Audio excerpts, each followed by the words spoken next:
This is Eyeafrica TV on Tuesday, the 24th of December, 2024. Welcome to the Tuesday's edition of the Good Morning Africa program, right here on Eyeafrica TV. And wherever you are around the world, thank you so very much for joining us in this morning's edition. Of course, a very cool, cool weather, or cool Tuesday morning, if you like, in the Gambia. I know we are not enjoying the snow like those that are in Europe, of course, are doing maybe, or in the Americas right now. But of course, it has been also very cool weather here in the Gambia since yesterday.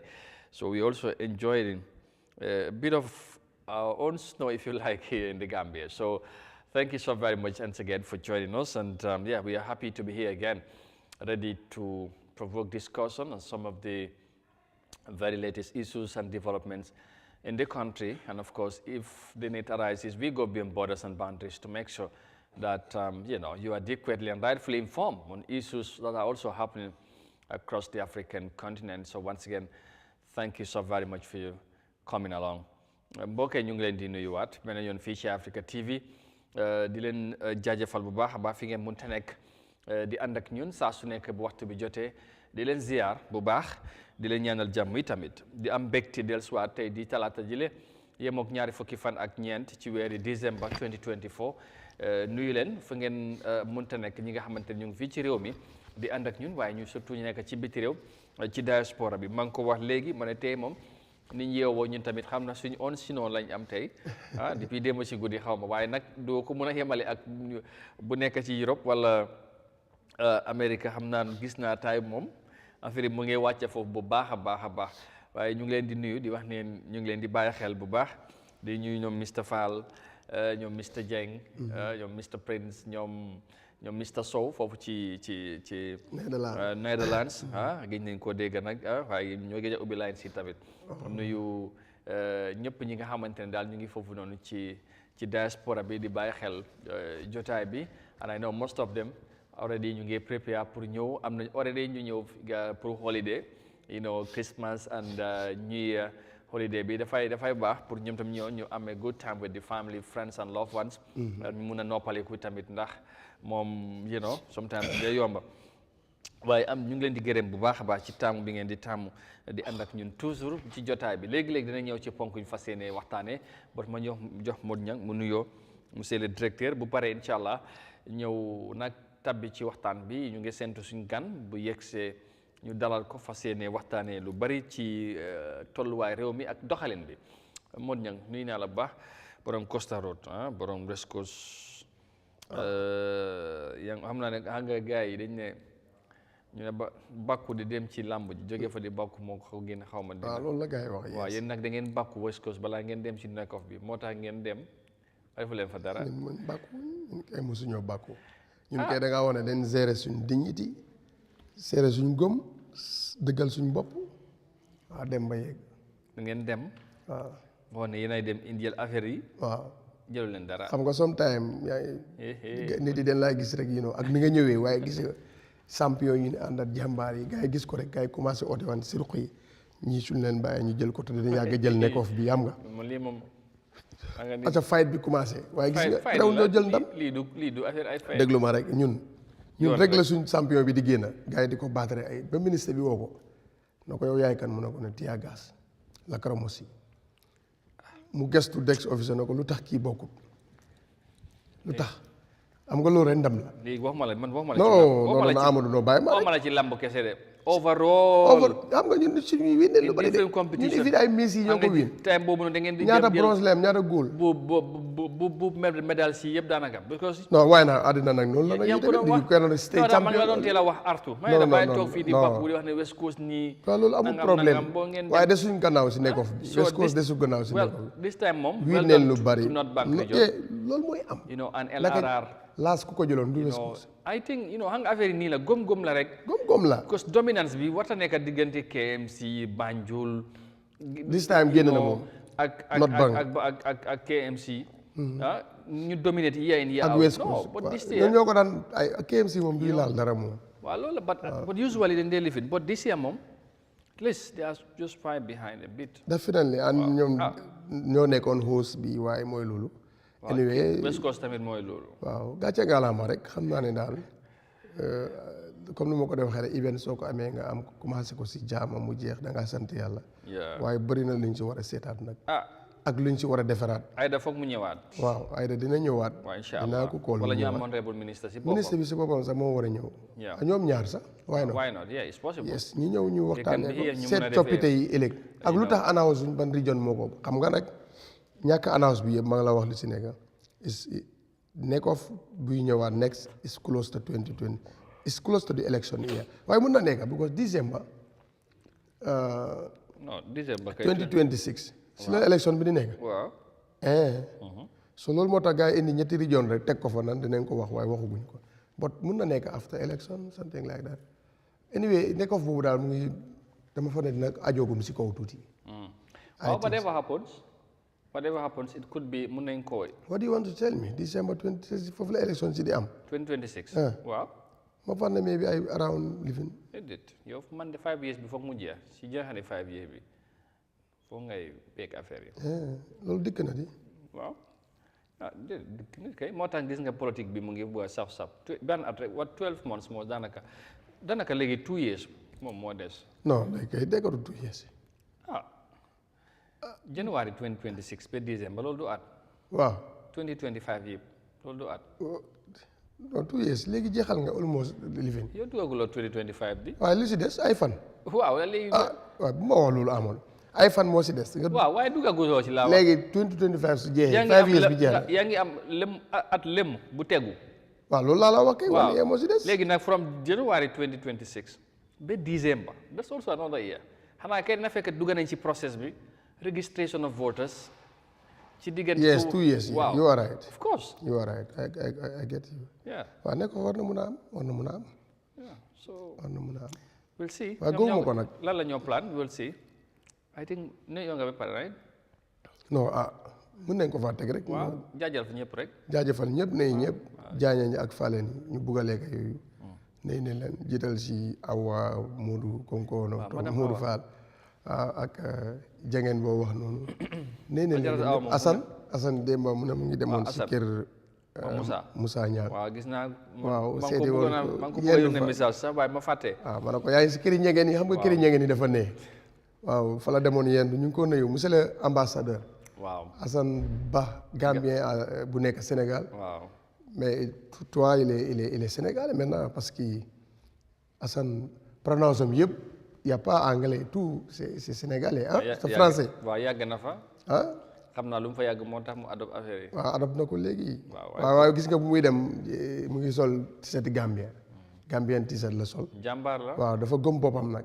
Assane ñu ngi la félicité di la encourage. waaw because foo dem yaa ngi faa wane. réew mi Gambien bi nga doon. billaay am si fierté bu baax. am si fierté bu baax kilifa bu mu dajal sax ci Sénégal xaw wane man Gambien la. yeah of course donte ne da ngay support ñoom li ñoo def. waaw ànd ak ñoom but that Gambianness in him daf koy promote. kilifa bu fi dem tamit nekk Gambien. dina la jéem a seet mu gisee ak yow. ngeen waxtaan non ambassadeur la dëgg. loolu dafa am solo. ñu ngi ko nuyu bu baax di ko jaajëfal. definitely waaw bàyyi la léegi si kanam nga indi ponk yi ñu fi am. te def de promote Eyeafrica tamit bu baax. yes waaw good morning. suñu réew. jéedoo yeneen programme. yëpp la dee topp yëpp moom daanaan la quoi. daanaan la ñu ngi koo gërëm. nuyul ñu gars yi waxal nag ñoom gars yi seen TV ñoom Mame Mbaye keroog bu ñu fi waxtaan ak président Bougane waxal gars yi mu ne ñu ne ñoom ñëpp matinal la ñoo seetaan wax leen déedéet de.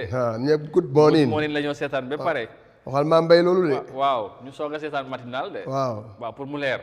parce que good morning Africa la yéen matinal is only Sénégal. ñoom Sénégal ñun lépp la ñu laal. Africa in general. bi émission bi pour Afrique Sénégal. wax leen gars yi ñu link ne leen ñu ñëw link good morning waaw ne leen ñu ñëw link waaw. kay waaye ñu ngi leen di ñuyu ñoom tamit. suñu ay naataango leen ñu baax nekk ci media bi. they are very good guys. indeed ñu ngi leen di gërëm bu baax. di war a time buñ ci wax bu ma boole ak moom ñu yónniwante ay message waaw saa yu demee foofu sax mun nañoo jaar ci télé bi ak yooyu ma ne ko garaawut ñoom tam buñ ñëwee fii the same thing mun nañ fee ñëw waxtaan ak ñoom wax dëgg ci yu bari wax naa leen ñu ñëw 18 février indépendant bi Assane waxal président Bougane ñu ngi koo xaar de waxoon na ma dina ñëw Gambie na ko mu ñëw si xam naa élection yi nag am na nu mu demee waaye garaawut bi léegi war naa mun a ñëw non kooku faalewut yooyu na ko mu ñëw rek invité nañ ko indépendant 18 février indépendant Gambie mu ànd ak télé bi yëpp ñëw bokk célébrer inshallah waaw 60 ans waaw 60 ans gise waale ak président Barrow waaw saafu wante ak moom parce que Bugaan nit ku am njëriñ la si réew day dafa indi tabax ay téeméeri nit di leen fay ñuy dund waaw investir la so c'est somebody ko xam ne dañ ko war a support because loolu ñun we need that loolu soo ko amee si réew ay dañ ko soxla waaw dañ koy soxla ñu ñëw invest but yàlla baax yàlla baax na anyway ñu jaajëfalaat leen bu baax ci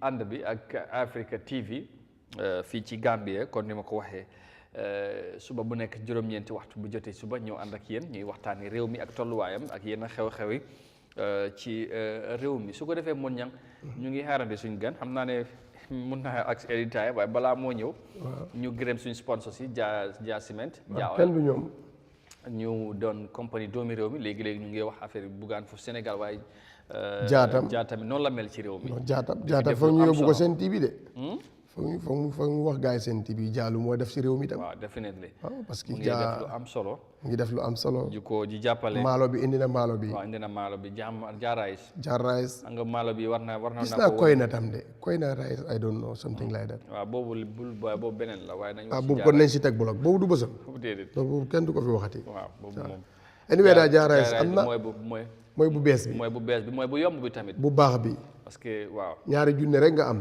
bu am saako waaw ñeneen ñi ñaari junne ñett la ñoo jaayee ñaar ak juróom ñaar téeméer rek waaw tout yooyu noonu te seen yéene sax ëpp na loolu seen yéene moo mu gën a néew sax that amount bon yàlla baax na soo keneen ku nekk si line bi mun naa ku bugg a indiwaat bi maalo rek nga ñëw soo ñëwee fii ak réew mi yëpp dinañ ko yëg absolutely waaw te xam naa ne dina indi diw tam waaw bu baax dana nekkee ci wàllu ciment bi fexe ba Gambien si am ciment bu doy bu yomb bi su ko defee ñu gërëm leen sant leen bu baax ci loolu ñu ànd ak ñoom dellusiwaat nag ci waxtaan bi léegi incha allah.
all right mu ngi noonu ñu jaajëfal leen bu baax ba ci ànd bi ak Eyeafrica TV gërëm waat bu baax Jaa Oil Company di Jaa ciment gis ngeen ciment bi fi ñu koy defaree mu doon ciment bu yomb ñu ngi ci période bi nga xamante ne jamono ji ñu ne nag am nañ ciment bu doy waaye tamit bu baax ci réew mi bu yomb tamit ngeen dem si factory bi foofu ci Brikama ngeen dem ngeen of course am ko ni mu yombee ak nu mu gën a baaxee ñu ngi tamit def lu am solo ci réew mi all right mun ñang well ñu ngi doon waxtaanee léegi affaire yi nekkof bi but of course I think boobu dinañ ci gën a ñëwaat comme ni ñu fa foog ñu invite the honorable minister maybe either him herself as the co-chair of the National Organizing Committee, equally the chairperson of the National Youth Council. Ñu gën a def a reflection of this year's nekkof event but ñu wax ci politique bi tuuti gis nañ recently political party yëpp ñu ngi yëngu ci weekend bi gis nañ congress yi bari na GPDP dem nañ congress PAP bu honorable Ibrahima Tabora Mane Essa Fall APP ak team Sobeya def nañ seen boppa seen bos dada fale ci Farafenni ñu gis tamit PPP ñoom am nañ new party leader and secretary general def nañ congress Mr Fall moom moo nekk di new party li ñëwoon na ci congress bi ñoom dañ mujjee def elective congress wala congress bi nga xam dañ fa tànn njiit yu bees ñi nga xam ne ñoom ñooy doxal parti bi xam nga amoon nañ fii kenn ci ñoom ci last week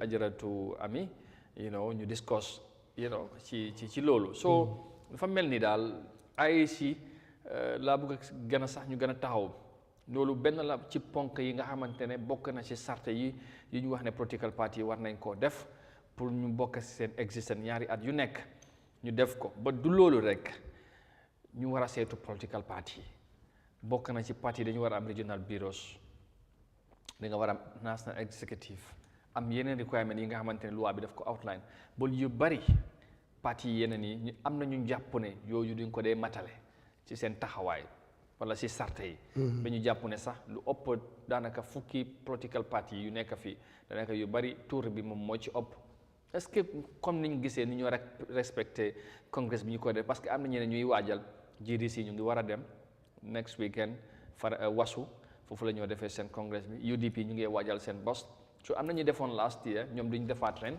but lan lañ ci mën a jàngee ci luñ gis waaye surtout taxawaay IEC parce que ñu ngi dugg si élection cycle bi ba léegi dafa mel ni ñu ngi ne teg ñoom. waaw ñu ngi ne teg ñoom xam nga te waruñ doon def teg nag comme noo ko waxee loolu am na lu ma gëm ñoo ne ñoom bu ñoo saytu parti bu nekk région bu ne da nga fa war a am bureau dafa mel ni time élection la ñoo gën a wax loolu parti si comme parti ko am ne parti leader bu nga xam ne bun ngaa ñëw nekk candidate si leen lay tegal those conditions. but this is a law. décision moom la requirement bi nga xamante ne parti bu ko amoon. jar mun nañ sax jaar fa pour déregistré la. am nga waxoon nañ ko ne ku demul congrès sax. ne daanaka dem nañ ba bugg a am waaw ba am doole bi sax. pour war la mun a génne because interview nañ fi seen pa loolu la waxoon Biden waaye am nga comme que joxe nga loi ñoom ñu ngi ko topp congrès bi donte le ñoom parti interest yi la congrès yi ay santaane na loi bi waaye dafa xaw a nekk interest yi parti si loi bu nga xam ne nag dafa nekk seen interest boobu leen gën a respect den loi bu nga xam ne dafa make them cost understand because region mu ne nga am fa office some of the regions gars yi duñ fa am mun a am unless den ko rent loolu mun ne la indil cost ak yeneen xam naa looloo tax foofu noonu ñi see des gannaaw waaye yi fi congrès dafa neex parti si boobu dañ ñoom tam dañ si am interest bu ko dañ dee bugg a xam kan mooy seen parti leader kuñ bugg a am na ni bu élection jotee ko leen bëgg a yóbbu loolu benn moo tax parti si yëpp xar si seen tànk tubéy waaye AIC daf ko war a na booleeg ni nekk ak tam région bu ne comme ni ko loi bi waxee rek ñi sàmm yëpp waaye waruñoo seet ñoom boo xam ne ni moo leen si gën a feeboo ñu topp boobu AIC moo si war a moo leen war a fàttali loolu ba pare wax leen na lii moo si war a am because du ñàkk parti yëpp dem congrès du ñàkk ñoom dina si am parti yi nga xam ne ni dinañ dem taxawal seen bopp fekk duñ dem coalition. xam nga parti bu ko def bu congrès nga am sa nji dem coalition pour ça bu amutee bureau si région AIC du lijjanti loolu because mu ngi laa xaar si teewul bi soo ñëwee indi sa kayit pour ne da nga bëgg a nekk mbër élection 2026. requirement yooyu yëpp dina la ko laajte. waaw daf ko war a lijjante. non daf ko war a lijjanti xam nga ñoom lu tax lijjantu ko. political party dañ ko war a matale. waaye ñoom lijjantuwuñ ko mooy li nga wax bu ko sa lijjanti ñoom dañ di xaar ne di si teewul bi bu ko bokk na si point yi nga xam ne mun na tax doo bokk si élection ak yooyu. wala ñu ne soo demee yow li nga xamante ne nga jël sa nomination papers nga dem lu ñu la wax nga fiil ko nga indaale kayit yooyu loolu kayit la rek. kayit la rek waaw ñoo war a meeg soo xam ne political party li ñu wax ne yow li tax nga nekk political party da nga ko war a matal parce que sartal. war leen mu teel yoon te xam nga 2021 élection pour mu ne parce que am na yeneen parti sax dañu am problème boobu. xam nga ñoom ñu ngi fexe def loolu waaye ñeneen ñi amuñ ko. fin parti yi mag 2020 élection am na parti yi matalul bureau buñ motalee yàggut te dem nañ élection yes mutal neen ba si constituency bureau sax am na dafa naa regional bureau rek leen waxoon. am na parti yi nga xam ne waaw because bureau boobu tam daf parti bu am dooleem is good for you bu ko yaa ngi gën a jege nit yi te parti da nga war a jege nit yi waaye dama la ne su dul parti opposition bu am doole bu parti bu ne si nguur pour nga am bureau yooyu yëpp dafaa nekk problème because foog nga am bu nga xam ne da nga koo luwaas because tey NPP yaa ngi gisee yeneen bureau yi nekk si gox yi spécial am na bu ma gis mu ngi nekk si boobu full taax la full appartement taax boobu annually war nañ fa mun a fay 100,000 because store yu ma gis si suuf loolu leen dee fay kon taax bi si ko war na ëpp loolu so loolu boo nekkul si nguur doo ko mun so sometimes moo tax itam nag am ñeneen parti yi nga xam ne jël neen ay bureau ba gis nga sax génnoon na fi ne seen bureau yi comme biti ginaara yooyu maanaam structure ba mel ni ñoom seen bureau yi su waaye xam nga doo mun a wax ne amuñ ifin nu munte men waaye gars yi am neen ifin bu dee da nga ko def si biir kër sax xam nga some parties si biir kër leen ko def xam nga mënoo koo wéedi seen yeneen nit yi fa nekka am na salle cabinet salle bi mu def fa bureau loo si man boo ñëwee mu ne la fii mooy bureau bi bu ko teguñ fenn dafa war a nekk si kaw yoon bi binduñ ko fenn dafa war a nekk fii. waaw non man gis naa ñu nga xam ne ñoom dañ ñooñu ñoo leen ko répété waaye beneen néeg leen fa am rek mooy boobu saali waaji lay nekk sax solo si mun boo demee mooy bureau bi kana doo si mun dara te yooyu noonu parti yi ni foog ñu capitaliser def ko am mënu ñëw rent si kaw yoon bi di fay annually ay 100,000 or 100 something thousand especially Greater Banjul area o Waso gi so loolu daf leen ni fi am naa fekk am na ñu nga xam ne ñu bëri am nañ waaye si biir kër sale day nekk sometime. waaw loolu nag soo gisee ñuy ñëpp nangutoon ne sarta yooyu dafa war dañ ko respect. dafa war a am because dañ bëri bañ ku nekk rek jóg ñu ne ma am political party. thank you loolu tam bokk na si lii war a tax du bëri parce que yombut. exactly waaw war na cib daal ba nga xam ne ku jóg ko gisee nii right now dafa mel ni dañ ko yombal parce que soo amee sa 1 million nga ñëw nga mun a register ak yooyu xaw ma sax de léegi loolu pare nga ci léegi leneen li nga xamante ne moom mooy li nga war a matale faale loolu ak yooyu but anyway loolu ay si xam naa danañ leen foog ñu laajte leen. dinañ ko seeti ak tamit yëf independent candidates yi ak yooyu parce que yooyu yëpp tamit am na ñeneen yi nga xamante ne day jàpp ne loolu ñoom loolu daf leen xalaat disadvantage parce que bu fekkee ne yow amuloo political party yi nga ne bugg a dem election amuloo parti daanaka pour nga def yëngu-yëngu sax yow daanaka doo ko mun ba balaa election jot te loolu boo liggéeyut bu baax pour nga mun a soxsi si loolu en tant que independent dana jafe. kon independent moom période boobu rek leen ko may. daanaka loolu laa mun a wax. parce que waaw yow amuloo political party am doo dem congress doo nangu nga def rally so what do you do. loolu tam waroon nañ ko seetaat waaye loolu tam buñ ko seetaatee amoon buñ ci tegul loolu independent yi mooy ëpp parti yi. waaw. yes parce que su boobaa am nga opportunité bu nga xam ne nii condition yi ñu tegal ki ko war a am yow amuloo ko dafa xaw a yomba kon tam ñooñu dañ ko dàkk rek bañ a def li fi def ko comme ni ko gars yi di seeti leen si penc yi meeg kër yeeg yooyu ba bis bi jot période bi jotee nga dem taxaw. loolu yow ki nga parti bi nga xamante ne mu ngi am ay fan militant am di dajale di dem ay congrès di dem ay rally di def ay meeting kooku pour nga ñëw ci élection nga jangante ak moom dana jafe pour independent mu survive fii loolu. waaw xanaa su fekkee coalition moom ba tam xam nga tam li parti borom parti bi di dajaloo ko nga mu em ak moom privilège xam nga loolu tam fiyaawut waru leen a em loolu. waaw bu fekkee ne parti yaa ngi in order. waaw yes nga parti lu ma gëm rek mooy ñu in order ku leen tere topp mu ñu nekk in order mooy AIC. wax naa la am na élection dem na fi am na ñuy defut congrès te dem nañ élection. waaw loolu tam xam nga loolu am na fi juróon na fi coow waaye amoon na. waaw tamit nag ute woon nañ ci gis. waaw this time moom parti yi respect dañ ko waaye dama la ne. parce que parti bu am 2 years bu nekk da nga war a dem congrès. waaw congrès yi nii loolu dafa féebo parti si moo tax ñoom ñëpp ñu ngi see dem daf leen féebo yes c'est law ba daf leen féebo. ok yes loolu rek la nag su amee si parti rek wax ji na na tàggat léegi xam na ne kuy seen mbër kooku la ñoo toppa. ok léegi congrès yu am ak yu waaj a am lan lañ ci mën a njort wala jàpp fu ñu jëm 2026. waa yëngu rek dina yëngu parce que ragal naa ne sax ñu gis yeneen parti yi taxawaat wala yeneen movement and we are in democratic country waaw si democratic country leen nekk ku nekk am nga sañ-sañ soo matalee sart yi laajte pour nga taxaw nekk mbër laajte réew mi nga def ko du kii du kële te sax sart yi ci man dafa xaw a dang war nañ ko war a mun a gën a yombal ba ku nekk fële di bay sax gis boppam ne war na mun a bàyyi tool yi ñëw amee réew mi yeah of course parce que réew mi ñu bari ñu ngi wax jàng nangam ba réew mi si loxo ñu jàng la mos di nekk soo fuñ dem fan leen dem that's the problem too kon nag it's time ñi seet beneen boor bi mooy ñu jóg teg ko si jigéen oo ñu seet ñi nga xam ne ni ñoom leen foog ne ñoom ñooy kaw yi ñu jox leen ko te yàlla yoonam nekku si loolu mun na nekk gëm naa daal 2026 Gambia moom dinañ gisaat beneen new page politics loolu la ñoo ñaan waaye nag bu mu nekk ay xasante comme ni ma ko door di gisee ay saagawante parce que nag amul kenn ku fi mun a eggati sa loxo ne diw mooy nekk président 2026 ku ko see wax ñeme yàlla rek ak bëgg mu doon ko waaye xamoo si dara parce que lu des ñaari at xamaloo sax ki nga ko waxal dina ko fekke wala yow mu ko wax boo fa waxee loolu da nga ñeme yàlla rek ak far ak bëgg kooku nekk ko waaye xamuloo luy xew te yàlla nag lu ko neex mu def yes nit mun na fee génn si ñetti weer nekk fi président looloo dal président Barrow. waaw nit mun na fee génn si one and a half month mu nekk président loolu gis nañ ko fi in Sénégal. so why not in Gambia. why not anywhere. waaye contexte yi est-ce que dafa bokkul ak ni sabab bi.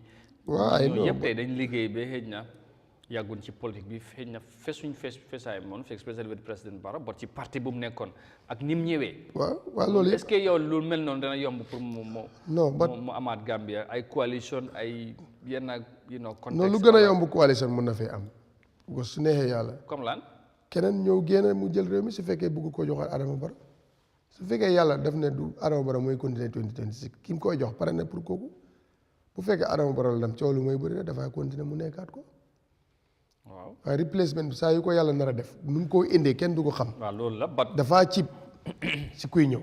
loolu laa la nag kenn mënu see teg loxo kenn mënu koo dëgëral na diw la oo diw la xam nga naan soo sampee mbër nag mooy suma mbër pour mu dem daay daan rek ngay wax mooy daan rek ngay wax waaye am na mbër yi nga xam ne ordinaire leen bu leen seen nit ñi waxee dañoo daan si wax xam na ne ñoom duñ daan xam nga lu ma laa wax bu baax waaye nag dama ne yàlla su paree ifin fi léegi ay weer mun naa indi. su fekkee dafa bugg a Adama Barrow dem laa wax su parewul pour muy demit lu mu bëri moom bu ko jeexalagul nguuram fii lay toog waaye su paree pour muy dem itam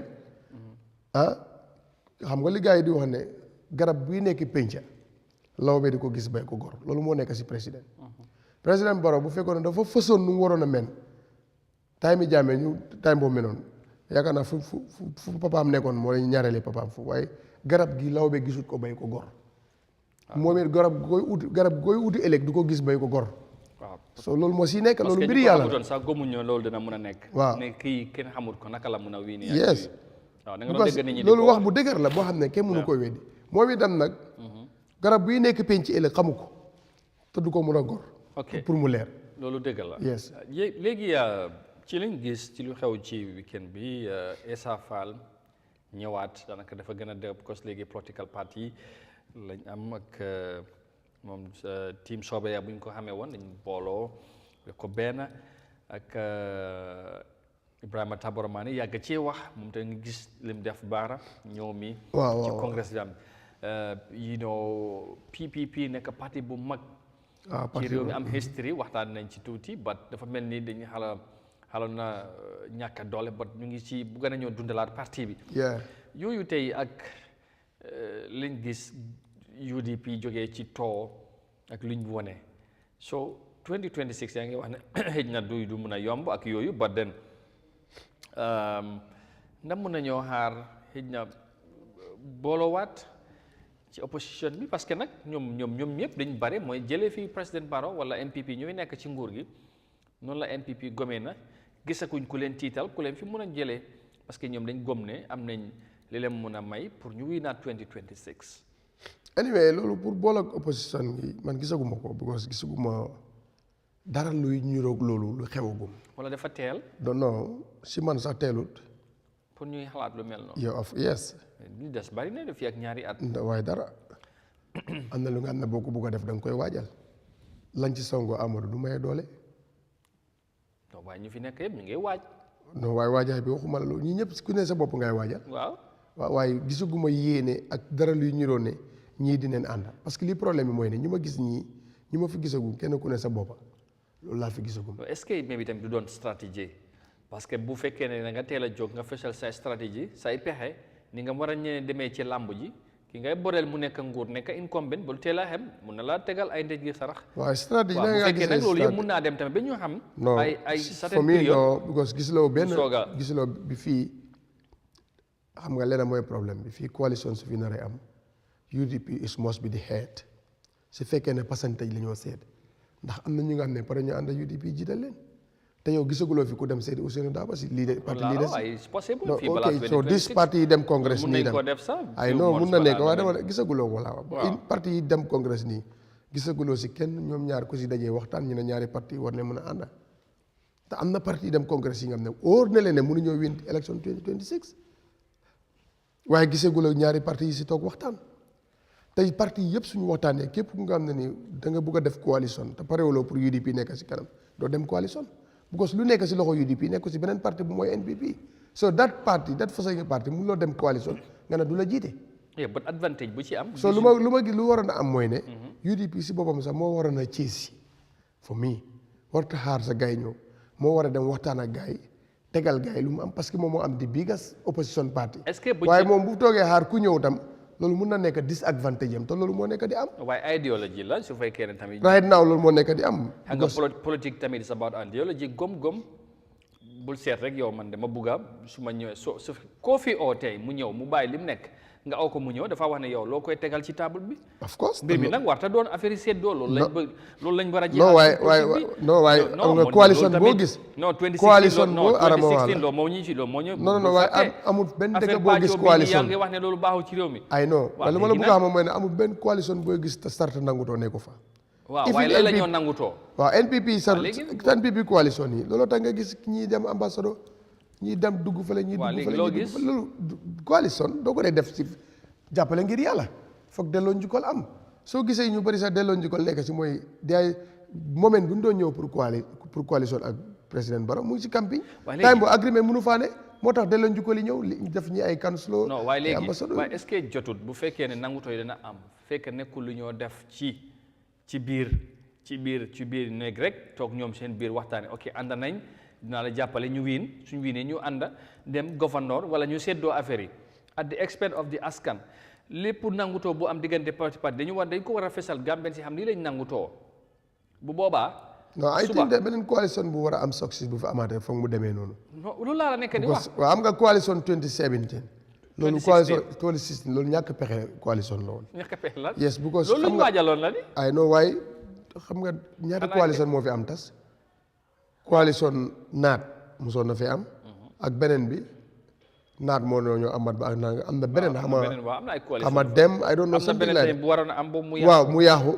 sottiwu doon waaye bii. 2011 20. léegi nag kon fekkee ne coalition mooy tax fekkee ne fay àgguñ si loolu du ñu am parce que nag fi ñu tolloon 2016 ba fekkee ne foofu la ñoo xaar réew mi tolluwut foofu right now. est-ce que Gambien coalition bi ngay wax nii ak loolu ndax Gambien si pare nañ pour gomaat ne loolu mun na fi amaat parce que dafa am fu ñu jógee am lu fi xew man dama jàpp ne leneen li ko mun a change mooy foog gars yi change that idéologie wala système bi nga xamante ne ñoom leader si rek ñu nangutoo ci néeg ñu ne tànk nañ dara te nit ñi xamuñ la lañ tënk bu boobaa buñ demee ba doxalee ba ci kanam nit ñi duñ xam nga coalition 2016 loolu moo ci nekk ak lu ñu askan bi luñ bëggoon ñoom ñu tëju woon there was an agreement ñoom ñoo xam accordingly ñoom luñ ko waxee but it was not signed ñoom ñen na ci ñoom wax waaye problème bi moo doon loolu woo nit ñëw liñ gisoon rek mooy na fi jàmme jógee coalition na fi jàmme jógee la woon waaw léegi donte lii la si amoon na some points yu agree gis nga after that indi na problème ay 3 years bi ak yooyu yëpp it was part of the agreement bokk na ci luñ campagne transition for 3 years waaye after that even though man sa 3 years yooyu sax man I was not even looking for that te dafa bëri woon Gambien yi nga xam ne ni sax voting doon is for that because ki fi nekkoon leen doyaloon lu ma gëm la rek mooy 2016 coalition was coalition Jammeh to move mu dem rek loolu la Gambien si bëggoon soo gisee agreement yi dara sottiwu si mooy ne non agreement daanaka respect guñ ko waaye agreement bi dafa am solo parce que am na solo bu baax moo ñu indi wax naa la moo indi dis problème exactly am na ñu bokk ci coalition bi parce que loolu moo tax ñu nanga ànd ci waaw ci leaders waaye ñu vote pour Jammeh dem ñooñu xamuñu agreement yooyu am nañu vote tamit loolu moo tax ñu vote yeah of course I agree waaye 9 boo ko doon check tey 85% ni vote they are not even looking for agreement just na fi jógee rek na Jammeh dem yes 85 bi yëpp loolu la woon maybe 15% bi ñoo doon jéem a xamante tuuti waaw kii su demee ñun dinañ ñëw dina am lu xew nangam ay 3 years nangam parti bi lifin waaye nag 85% bi just Jammeh to go la woon moo si gënoon a bëri moo tax bi mu demee paccaxoo bi ñëw mu jéegi sëy bi tas ku nekk dem lu doon dund percentage boobu bariwu doon 15% la woon moo tax ñu ànd benn 1 year after mu tas waaye su fekkoon ne 85 bi ñoo ko àndoon luñ doon dund duñ ko dund waaye ñu bari just Jammeh to go la woon na dem am na ñu nga xam ne keroog génne neen si waaye dama ne su fekkee condition boobu mooy taxaat ñu am that coalition nen waxante dëgg condition yi ñu doon def 2016 nekku si réew mi by this time léegi nekku fi soo moo tax ma ne nag góobu ma ne politiciens yi ma gis fii dinañ waxtaan parce que suñ doon waxtaan ñoomu nen ak liste dinañ am lu lig ñu ne gisoon neen Mama ak UDP oo gisoon neen Maane ak kii ñu ngi doon waxtaan ba léegi dégguloo ñaari head parti yi fi nekk di waxtaan waajal 2026 élection pour coalition moo tax ma ne la lañ ci songo du maye doole dañ koy waajal. so loolu la tey tam nag waaye est-ce que ñàkk a gis loolu taxut because of coalition 2016 nu mu meloon nu mu tasee nu ñu ko doxalee tax na ba ñeneen ñi amuñ dat xememteef sax pour bugg a boolewaat ñoom politiciens si seen biir wala political party. waroon ne mun a boolewaat bu ko lii wax na la Amadou am na parti politique yi dañ leen óor ne mënuñoo win election 2026 because parti politique bu dee challenge NPP loolu is only UDP. déet bul wax loolu. non mun ngaa dem challenge ne da ngaa bugg a réew mi waaye koo xam ne yow la NPP di xool UDP la. waaw ñoom ñooy di meen. fii léegi 2026 mun naa am beneen génne waaye right now parti bu boo xam ne nii. parti boo doon laaj NPP parti bu leen jaaxal UDP la. doy gëm nañ ne mun nañoo win election. ñoom ñoo ko gëm waaye yow xam mun na nekk. wax naa la ne man moo fi sampoon parti ëllëg nga ànd ak man da nga maa wax ne maay win loolu nga sañ a wax parce que loolu nga bëgg te loolu laa bëgg ak yow. so da nga bëgg ne reality bi wonewul loolu. non reality bi wonewul loolu everybody knows that challenges bi maaj bi am métti 50-50 maaj bi am wala ay pénalité yooyu am UDP moo ko mën a dafa NPP ne waxante dëgg so moo tax coalition boobu bu nar a am ñëpp dañoo ñëw under the umbrella of UDP o coalition du am moo tax ma la UDP ñoo war a. loolu dafa mel ni yow xalaat loo UDP ñoom ñoo jiital keneen. non loolu mënul nekk parce que pourcentage bu ñu am. kenn amu ko fi. ok so loolu nañu waxante dëgg coalition boo koy def. xeet bi moo war a amee léegi. est-ce que bu tolloo bu fekkee dañ bëgg a sauver réew mi comme ñoom ni ñu ko waxee. waaw bu fekkee tollu na foofu comme ni ñu ko defee woon 2016 est-ce que kon du ko jaraat. non soowee bi yëpp mooy nga ñëw ànd ak UDP rek parce que fële itam lu indi woon soowee bi mooy ñu bëri ñoo dema ànd ak UDP Adama Barrow génn mu wiin. ok waaw waaye nag non loolu moom it's an open secret lu ko gars yi di waxee boo ne number one fii NPP moo ne si nguur gi two the biggest political party opposition is UDP loolu la yàlla dogal. te loolu moo jaaxal. moom ñoom la ñuy di jogante but not other parties. yow gis nga barki démb rek ñaata nit ñoo jóge waa GDC. waaw ñoom lu tax mënuñoo yor ñu gars yi UDP loolu moo ma jaaxal. pour nga gis cross capet UDP doosin it's very difficult individual ngaa dégg maire bi mu ngi woon fii paa bi mu ngi woon fii loolu ngaa dégg.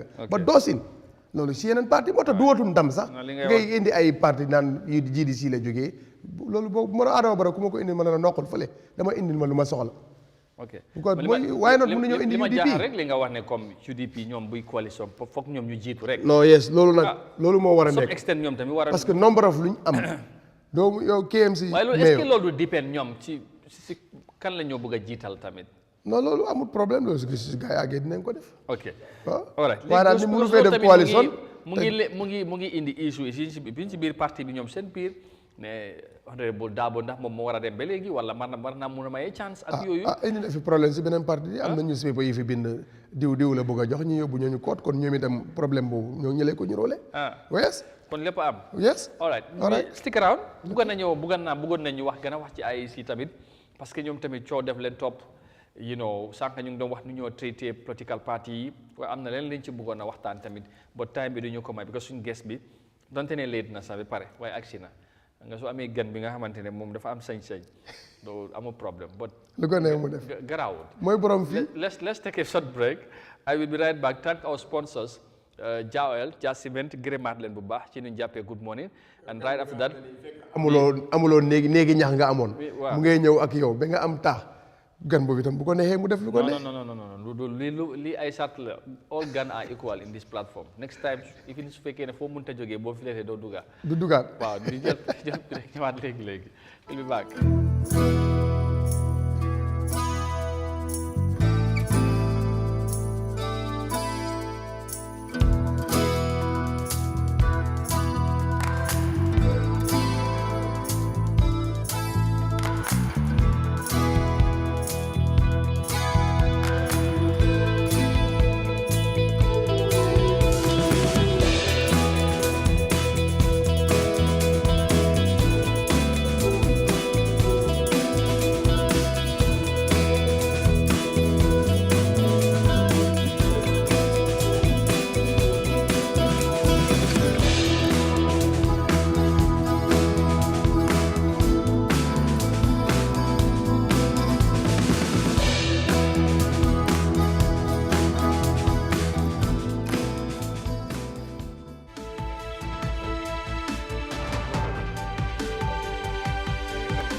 All right, welcome back. Thank you very much for joining us. This is Eyeafrica TV, and of course, you are watching your favorite TV morning show in the Gambia. Of course, we are here every day from Monday to Friday, and please don't miss out. The time is 9 a.m. We shall be here to provoke discussion on pertinent issues happening in the country. And like I said, our guests have just arrived. He is late, yes, but we will just pardon him for today to give him a chance to discuss on why we invited him. But if not, dañ ko wax ne mu dellu parce que dafa war a teel a ñëw, but xam nga rek mooy loolu. So our guest this morning again, as ever, du gën sax ci li nga xamante ne moom mooy ci programme bi parce que ku ngeen di taamu di gis la te moom dinaa ko sagal ma ne ko honorable moom mu ne dama bàyyi.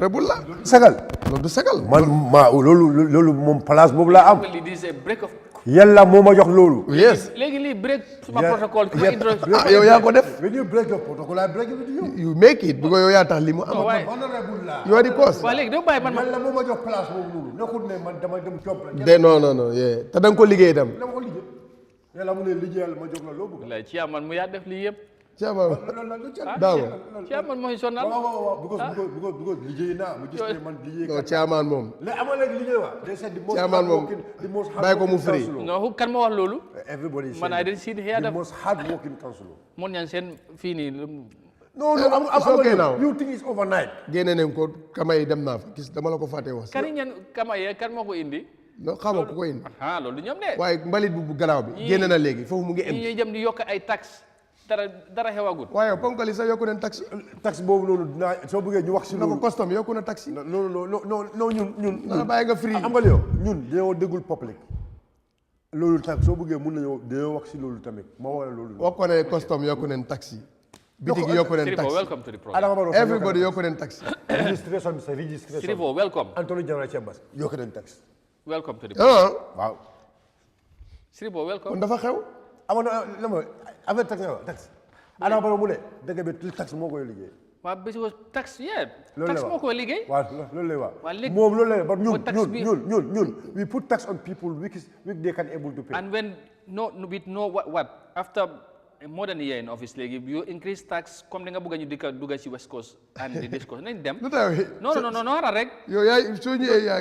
waaw soo ñëwee yaa saa waay rek doo dee mën a am line bi ni nga ko bëggee. flood fii last marché yi nu mel. yoon yi yow Costa Road xoolal marché bi. dégg nga Taalib lu mu wax. man waxuma looy dem ut KMC. non dama la wax dégg nga Taalib lu mu wax. yaa ngi ut wàllu. façon situation boobu am nga yow. Sometimes man maa ngi wax West Coast ngay dem ut Taalib. you are talking about development. I am telling you the obstacles the government is giving us. This government. parce que Barrow li ñu problème mooy ne moom dafa bëgg a Gambians gis ne moom mooy nekk di def liggéey yi yëpp. fekk loolu du Amadou yéen kii na yëgul sax nga koy tàngal nii. non dama ko bëgg a wax pour nga understand rek Adama Barrow moom lu mu bëgg a mooy dafa bëgg a liggéey bu président Adama Barrow président Adama Barrow mun naa ko loolu problème président Adama Barrow fraudulent moo wax la ko lu mu wax moom si boppam mu ne dafa bëgg a liggéey yu nekk fii yëpp nit yi wax ne Adama Barrow moo koy def ñun wax nañ ko ne Adama Barrow liggéey bu ñëw def West Coast si sa ron na is under your leadership. so daf leen deny. no it's denying us. how. Several occasions. No, tell us how. No, how? I want us to talk about your tour and Lan? Mu ne liggéey seen liggéey tali bi lu tax ba tey. There is no progress. It's because of the government. How?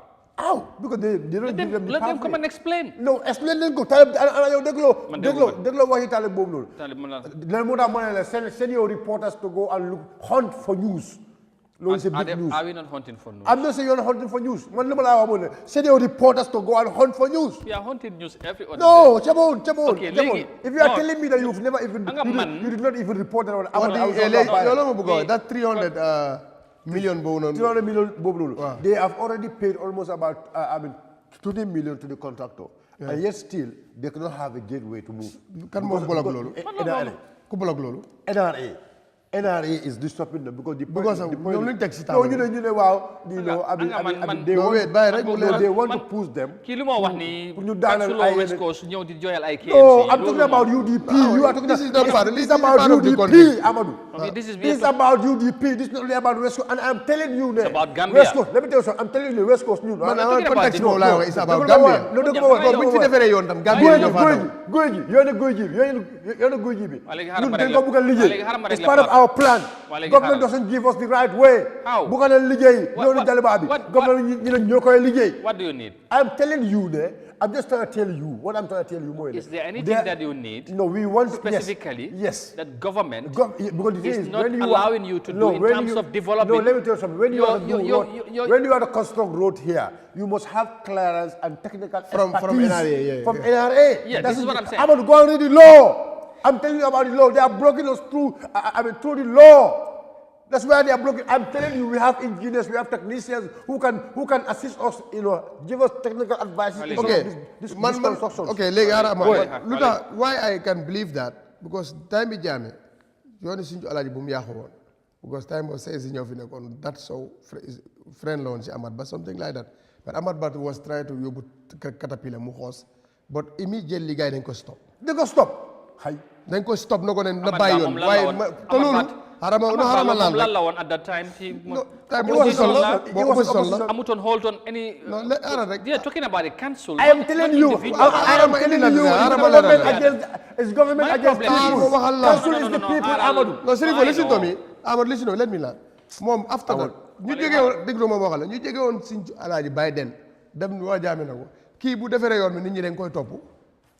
ñun xam nañ ñooñu xam nañ wala politique la Adama Barrow is using politique against time boobu tam noonu leen ko stoppé état dañ ko dem mu na dakk tracteur bi noonu la ñibee ñu commencé di nekkaat si paquet mu ne kéem si mu ngay tilim so kon nag moo gën a kon naa ne yooyu war ko dina di am tam man fu ma dégg baara soo demee foofu noonu mu ngay tilim benn Adama Barrow waxu xam naa ne wax nguuri président Barrow li ñu defar si yoon si réew mi Adama Barrow waxu su ko fee def mu ngay waaye nag bu keneen bu koy defar bàyyi ko mu defar place yu am ne council speaking on they are under NPP leadership so yéen loolu am na biir kaama yoon yéen bëgg defar amu leen autorité guy ji road fa la guy ji road non fii guy ji waaw guy gi we want to do it.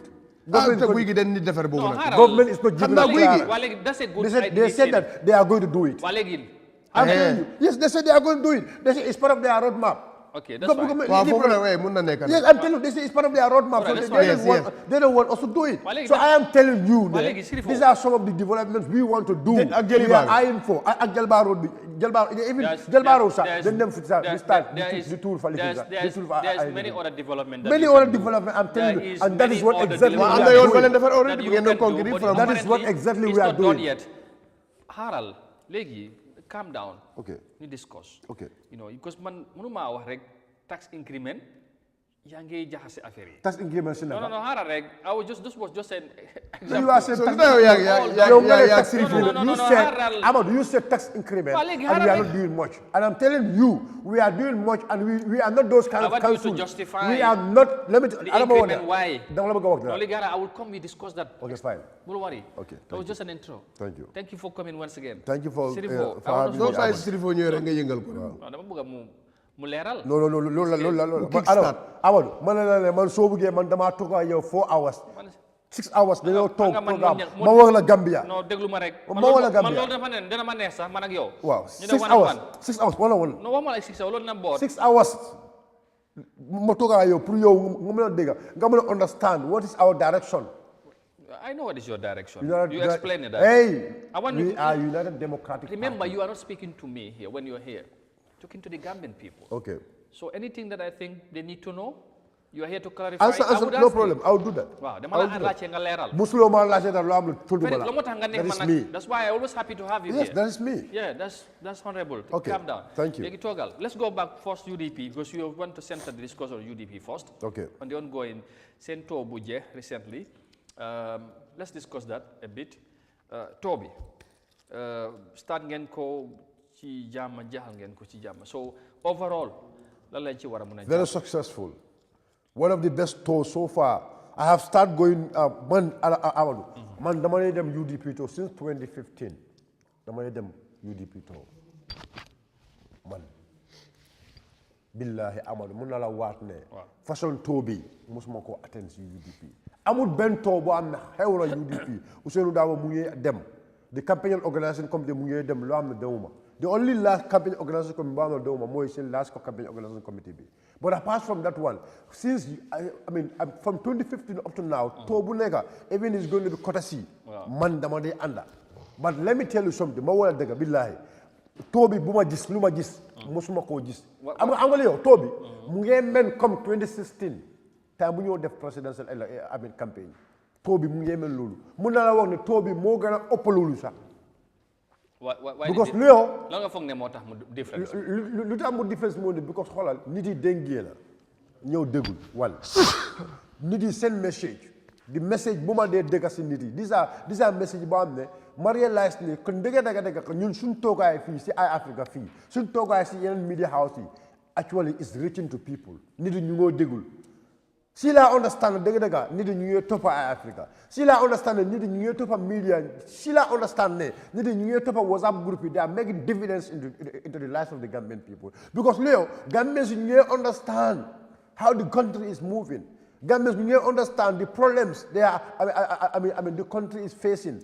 Gambians if we make it then sona and they were ready to come out and then express their frustration about this government we are having. Because Leo, Gambians, if we look at the hungry, people are hungry. People are hungry. Why? People need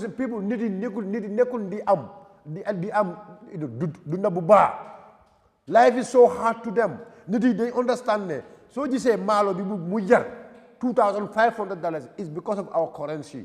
It's because of some dollars in down. Dalasi bi amul dole luta dalasi amul dole Gambians layman in the last village understand how luta dalasi be done. And what do you propose? You're letting them make promises or what? No, it's not about promises. Wow. It's about telling them that those kind of so you say sun dalasi be done is because we don't have a good leadership. Because country is about leadership. Good leadership. Say the government is useless? Yes, the government is useless. Because the government is not doing the needs of the Gambian people. Because let me tell you something. If you go into the West, if you go into any developed country, the first thing they concentrate is the welfare of the people. Because if people are hungry, they are not going to use the roads. If people are hungry, they will not able to go to school. If people are hungry, they will not even able to go to the hospital. So first of all, you have to do is the welfare, and part of the welfare, we know that part of the welfare, education is there. Health sector is there. Good roads. No, look. Let me tell you something. I am not saying good road is not part of the welfare, but let me tell you, if we are defining the actual meaning of the welfare, yeah, it's about the people. It's about the people. But all that you have mentioned also is for the people. I am not saying that road is not for the people.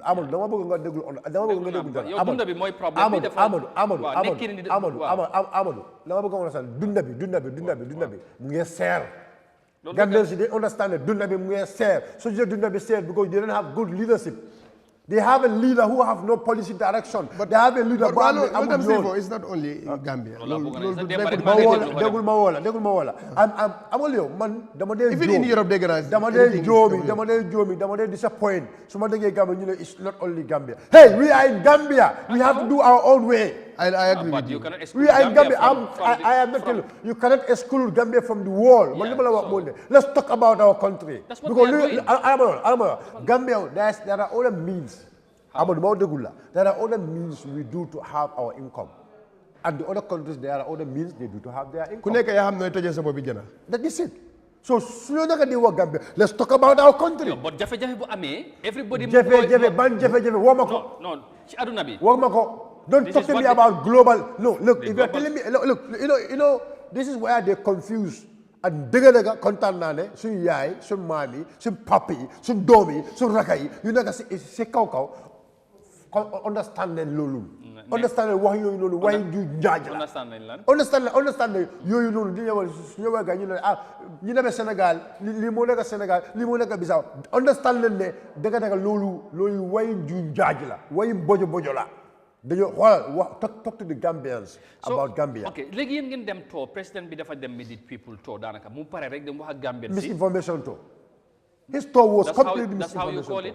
Yes, it's misinformation tour and fraudulence tour, waste of money tour. Yeah, what about yours? This is a constitutional. No. Let me tell you something. I'm going to. Only constitutional requirement. Because if it's a constitutional requirement, it has to go according to the best need of the Gambian. It's useless talk and misinformation talk. Because message you know that is not the message Gambian people want to hear. So that's not the message. Message no, we went to the Gambians. We spoke to the Gambians directly. But that's what they did, bro. No, they were giving misinformation to Gambians. Messages which are not accurate. What misinformation the president? Money. For example, just give us one. Come land. I why you got no, come on. There are a lot of many misinformations. Natal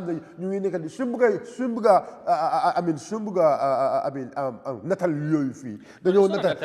But for example, Bow Head and you want to No, President Barrow this time, you President Bidam Nato, Dalaga opposition beachy Gambian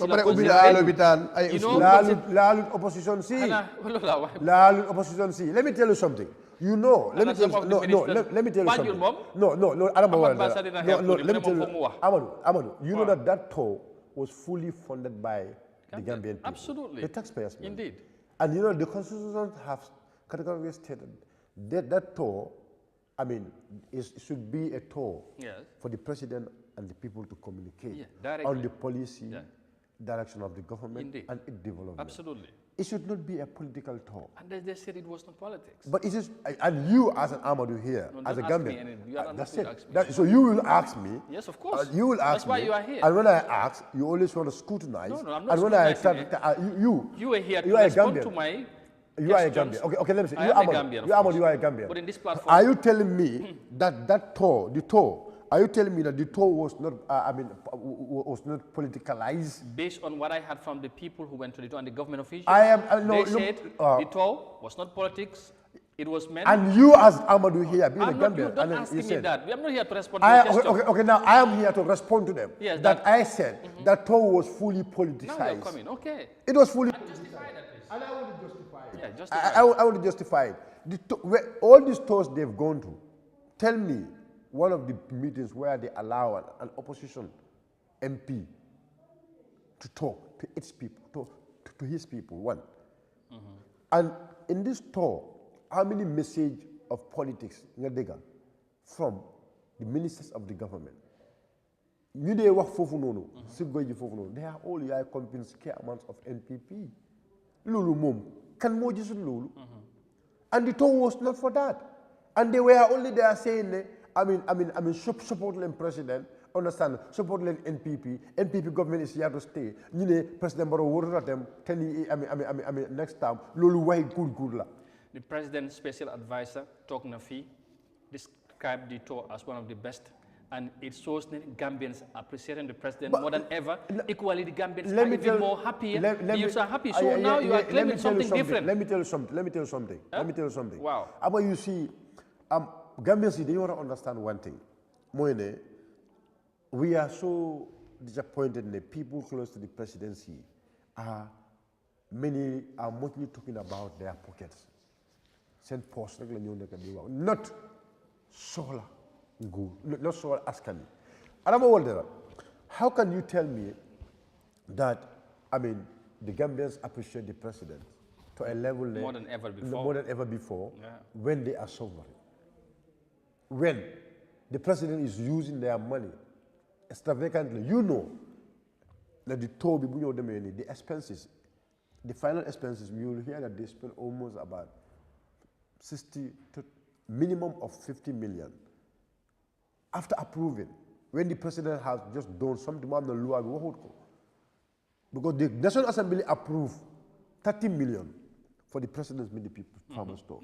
Last Toby, the government spent 60 million. And there was no violence. That is completely illegal. That's completely fraudulent. Lulu, you mean good. I am telling you figures. I'm going to have money. Money. NPP send bojo man mun ma waxa gaay because the problem is moy man dama def research man dama read may I go through government policies, I go through government issues. Man I always try to be informed but I ñew ci media di wax legi so ma wone lolu That's 60 million. But the government is spending just to go and do politics with our money. You 60 million bobu you said you said this was when? Last year's? That was the last year's tour. Meet the people's tour. So, and what did you, what did your, for example, lawmakers in parliament did about that? I mean, all what they will do is they raise their voice and say it's completely illegal. It should not happen. But the problem is the National Assembly is not balanced. The National Assembly is NPP's National Assembly. Whatever the president buga, because the vote is not, we know the vote is not 2/3 of the majority. If 2/3 of the majority, they can able to block some of those things, and they can able to hold the government accountable. So you, so you believe me, that 30 million is not enough? Better, they are requesting from that 30 to 50. Eventually, you approve 45. Yes. So you think it doesn't add up? It doesn't add up because the problem is the way. Right now, the needs of Gambian people is too much. The president should prioritize some of the key important things. For example, schools, they don't have tables in their class.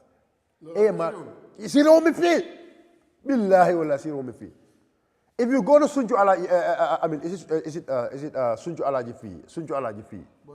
No, Bore Taranga. Damal, go to that school and see. You will find in their nursery school, so they may you meet five Hale, you talk to a table. 5 Hale. 5 Hale, you talk to a table. They say in the table. Some of the Hale, you talk, just talk, kese, amun table. I'm telling you, no, I am telling you, it's a public school. It's a public school. It's a public school. It's a public school. Go there. Go there. In fact, we even help them. In fact, we help them. We help them for them to get, eye table. So the same thing is happening there, my brother. So it's not only about that. So they message hospitals. Okay. So they message garab amut. They don't have enough medicines. The 60 million, how much medicine 60 million can able to purchase? So they message amut bohol, amut doh bunyo nan. Still now they are using local well. No. Those are wrong figures. They are giving him a data. They are giving him a data which has no proof. No, it's not. Look, that's not accurate. I am telling you. So Buge, I can take you guys for documentary. We go and talk to people. West Coast region alone. Let me tell you something. West Coast region alone this year when we came. Under the leadership of the able chairman, we drill over 45 boreholes in different communities. 45 boreholes in different communities. Under the leadership of Chairman Yankuma Dabo. If people doesn't need water, look at the them drill. So they may phone you fee. There are places there they don't have bowl. People have to dog in their own private bowls. Okay. And the law said government have to provide clean drinking water to its citizens. That's what the law said. And these are some of the basic needs and the government have to prioritize before spending 60 million on extravagantly. Presidential advisors. Forget about that one also. Let's go to the budget. Okay, wait before the budget. We conclude because we are talking about your just concluded tour. You said it's successful. Successful. La jural UDP. UDP mooy ne lumo jural UDP bari ñu ngi feel ne non luma Amadou dama bëgg soma laacé rek ara ma tontu la bala nga dugul dëkkal ara ma tontu la nga ne lumo yoka ci UDP UDP mooy ne especially we are going to 2026 ara ma wala lumo yokal ci UDP mooy ne nit yi is giving them they having extra hope in the United Democratic Party. Lumo Juda UDP now understand what is the roadmap to 2026. Sumala Dege, it seems that you are trying to learn from your lessons, apparently maybe, Li Hawan in previous elections, or particularly in 2021, prior to the election, some issues happened which were not right or which were not done right. You are trying to avoid that. to learn some from that and make things right because that for is, the party because leading to the 2026? every institution bu nekk Wow. da nga war a jàng. You have to learn from your past for progress. If you want progress, you learn from the past. Indeed. So we have already learned from the past, and we are progressing. And you're seeing, And then we are actually seeing, the progress, the benefit of the progress. ñu ngi gis. waaw ne dinañ ci yoon. dëgg yokka bu baax. UDP loolu la am askan wi ñu ngi gom UDP. The misinformation, the tribal politics boo xam ne NPP is doing. Now we are dissolving it. Gambians you understand we are one. Gambians you understand UDP mooy the only party we can able to salvage this country. That has given us, that this tour have given us the light of that. Gambians the policy of UDP is one of the best policy that is going to develop this country. Because UDP is ready to stand for the welfare. And you believe your message has been embraced? Our message has been embedded in the minds and hearts of the Gambian people. And this is why, after the successful tour, our party leader was welcomed in one of the best welcome in Laam. Nyang, Mwonsi Yonbi, Jisna, as a journalist, he saw it. Maybe you are not a journalist, but Nyang was in the road as a journalist. He saw it. Jisna Niti. So I am not a journalist because I did not see it. No. Good evening. Yes. He was a journalist. No, because Amadou, yeah, because Amadou, the issue is Amadou. Yo, do them see program. Man invite lo madi. But we invite Tombo mom they invite. Eyeafrica. Tombo mom. No, we invite Eyeafrica, Yeah, and you people fail to come. Yes, you know. But Play it. Mun lo ñu wax ne we are a pan-African. I mean, TV in Africa, because of Eyeafrica, never tau to show Africa there. What are the needs of Africa? All right, that's not important. Let's move on. Wow, okay. Because we denga buga na wax ci budget bi and all that. But before that, okay, you are a councillor from Brikama, of course. May commencé wax about the. So da nga jël parti bi. No, parti bi mom danaka parti because na congress bi. Kontaan na. Kontaan na suma tontu bi. Wax na la du man you are not talking to me. I invite you but you talking to the Gambia. Askani kontaan ngeen suma wo. ñoom nañ la tontu. I know the comments nañ la so demee nga seet. I know they will be happy maybe ne li nga wax. So dem ngeen tour successfully. Seems du mën a seems sax because su ma la déggee ne da ngeen certify. We are certified. Overall. And then ñu ngi jërëm askan yi. ñu ngi jërëm from ñoomi from Lower Ñoomi all the way back to KM. To understand on this time da ngeen doon dem target area yi nga xamante ne sax it's not your main dominated. You want to go and break some area yi nga xamante ne sax. No, we already break it. I got told the tour bi dañ ko tuddee cross capital tour. Gambians si dañuy jël plateforme di wax ne dëgg. It was a mistake. Pour ñoom. It was a mistake to allow President Mao to relieve them. It was a big mistake. And others want that to happen also. No. Ñu xam ne ñu bëgg loolu happen is their pocket.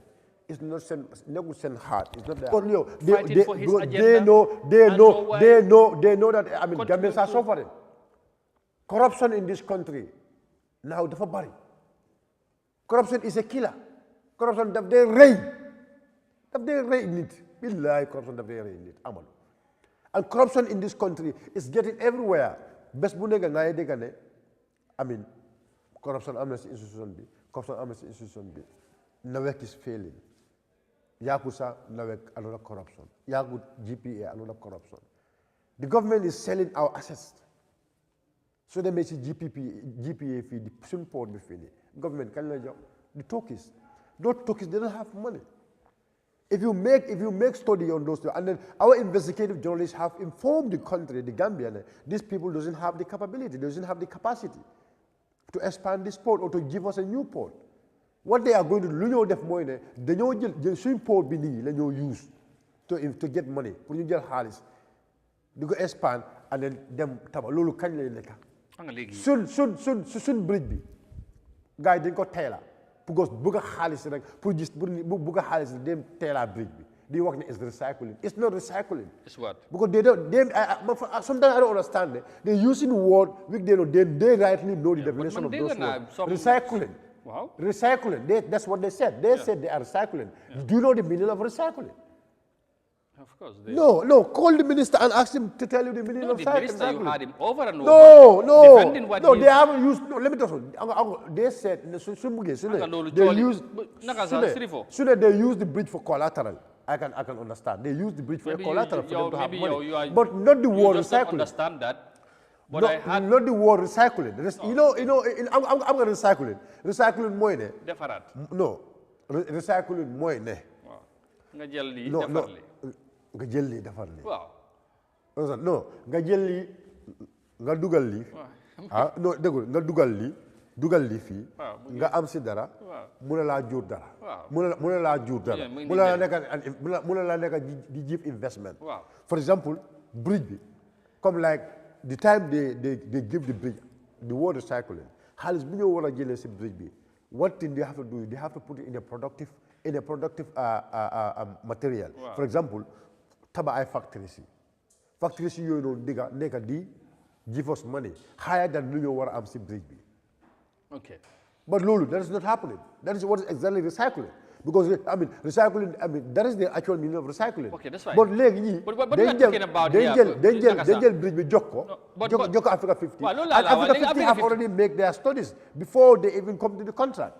They already know ñaata la ñu war a am si bridge boobu. Xam nga loolu. So ñu jox ñu jël suñu bridge bi. yaa ngi waste time. Non, ñu jël suñu bridge bi ñun jox gars yi ñu joxe ñu $100 million.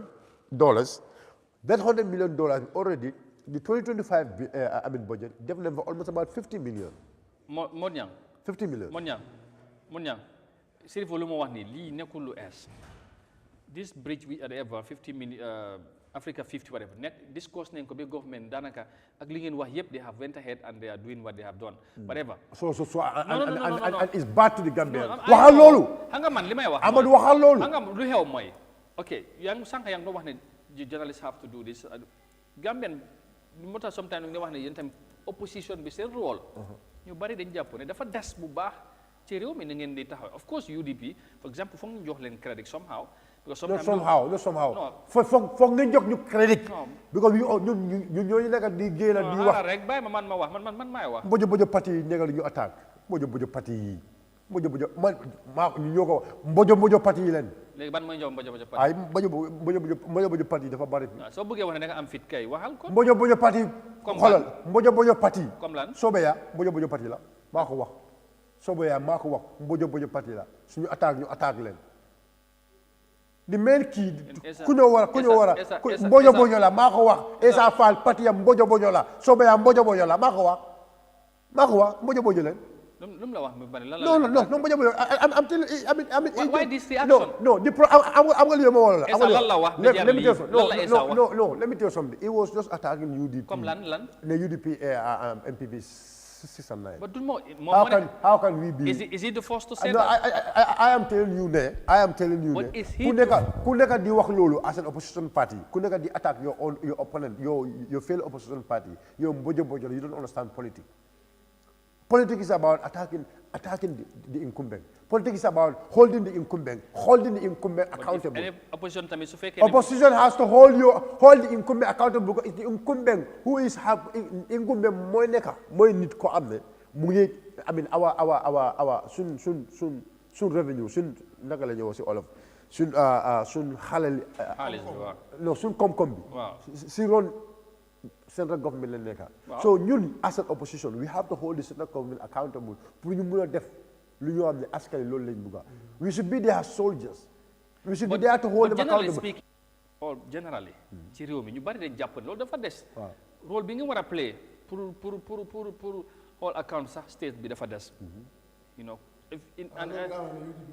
waaw loolu laa wax ñoom ñoo si def léegi ñu benn génne press release lu bari léegi seen nit ñi dem si plateforme is better with UDP compared to others but tamit overall soo waxee doo wax ne UDP opposition bi are you giving us average percentage or you're not giving us that Of course, I would appreciate you are doing. Perfect. Thank you, Amadou. Is that area legally ngeen na wax binda tontu ak yoyu. But generally tamit ngeen di buga wow, exactly challenge government bi lolu mom xej na motax as an main opposition also. So what do you want us to do extra? I'm not talking about specific to UDP, the opposition. No, what do you want opposition to do? To be more. No, it's UDP is the opposition. No, I'm not talking. UDP is the opposition. It's the main opposition party. But you are the main. That does not make you the only opposition. No, I know that. I know. Do you against opposition? Munu register. GDC tamit the same thing. Munu register sa den dem rek. You know synchronize. Waaw, dañ ko abal parti. Waaw, munu register. Waaw. But esa limu kon met na len. No, metuñu. Reaction bi nga def. No, ban reaction la def. Man wax parti am bi uniform parti nga nga affaire jaxas baxas ba pare nga ko wax bojo. Non, dañ ko abal parti bojo la. Bojo ñu kan mo ñu abal parti.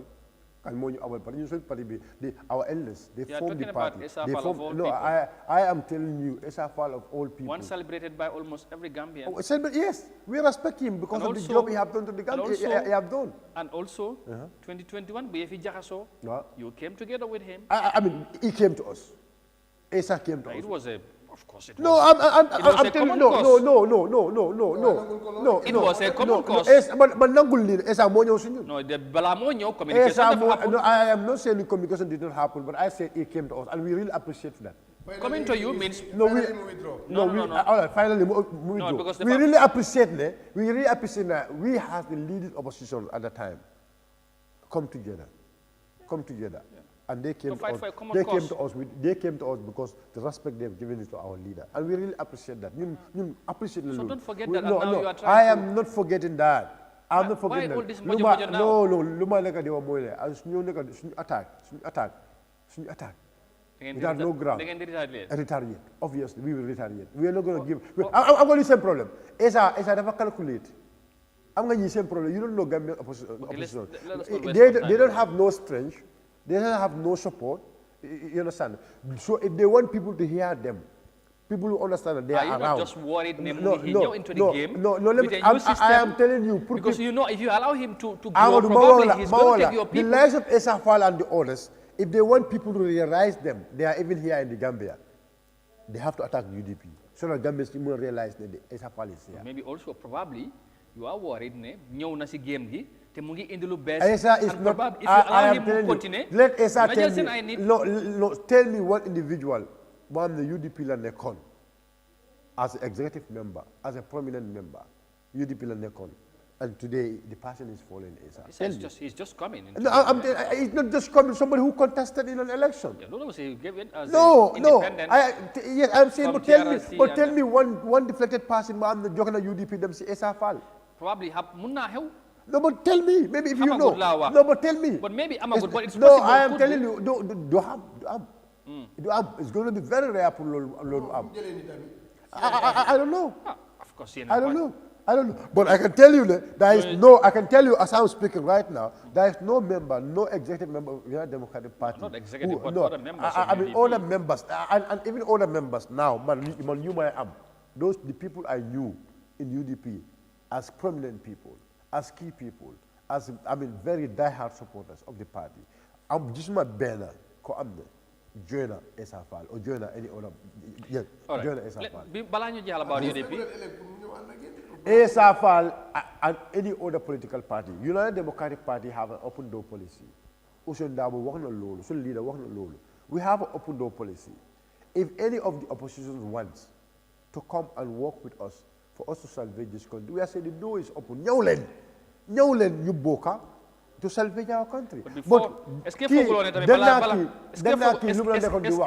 que fogulone bala ñu wara ñew moy Essa moy kenen fekke dina ñew bala ñoo ñew what others are saying. Do you know? No, allow me to learn be pare bala ñoo ñew do la wa budé ñew na budé fekke dina ñew ak lolu leneen la waye est-ce que fogulone ñi ñene ñi di wax bala mom bu bëgga ñew wala kenen di ñew fokk UDP ñu bari ñu ko ngeen put set house in order. Amadou may wax fi billahi wallahi tallahi waxna ak Essa man waxna ak Essa we spoke for almost about 30 minutes or so man ak Essa Fall When was this? I mean, this was this 2024. Okay. One hour more. Prior to his coming back. No, to the no, Assembly? yes, even before he's back, when he was in here. Okay. One hour more. Wow. And then Luma work Asa is very simple. Why? Moine, I mean, Gambia right now, I mean, needed all of us. Let's come together. Let's come together and focus on how to remove President Barrow's presidency. Come on, join the Democratic Party if you really want us to remove, because the problem is Moine, they don't expect UDP to join them. No political, right now, you want to work bigger fee. Any of these opposition parties today should see that if they really want President Barrow to leave, if they really believe that the Gambians are suffering, they must come and join the Democratic Party. And we see ourselves as a big political party. We are also, we reaching out to other oppositions. We're reaching out to them. How? No, like no. the way you did with No, Esa. no. So what was his response? No. No. The thing is. Was he ready to come or no, not? No, or there was condition he put in place? No. The problem is, what is in the minds of Esa Moile, wherever it's going to be, you have to lead. Esa's problem is not about, to me, after what happened, Esa is not about. Of course. Right now. No, but let me tell you, any 5 to small political parties, they cannot remove Barrow without UDP. Without UDP. And the Luma work Esa is very But simple. the worry is UDP also, with all this, I'm not concerned with parties this issue of can them election. It's not still clear in people's mind. It's not still clear in people's mind like how. No, people are still contemplating. Contemplating is it like still how? Dabo Moy candidate, Moy them, or still Tile your way chance? That issue is still there, not clear. But let me tell you something. And many this thing as a hot potato in your hands. No. That's what others believe. Let me tell you something. Wow. You never contemplate Lulu. Wow. Understand? Still doesn't believe or still doesn't understand the policies or the constitution of the Democratic Party. Because UDP is still leader and from our Congress, we work then. And this is the process the party normally do. It's not about who is going to lead us as of now. As a situation we are. We believe in the principles of democracy and the rule of law. The principle of democracy, if you ask me now, these are very critical questions. If you ask me now, what I buy, UDP have a way of selecting their leader, their flag bearer. It's an open door policy. Times you get it. Okay, but so apply.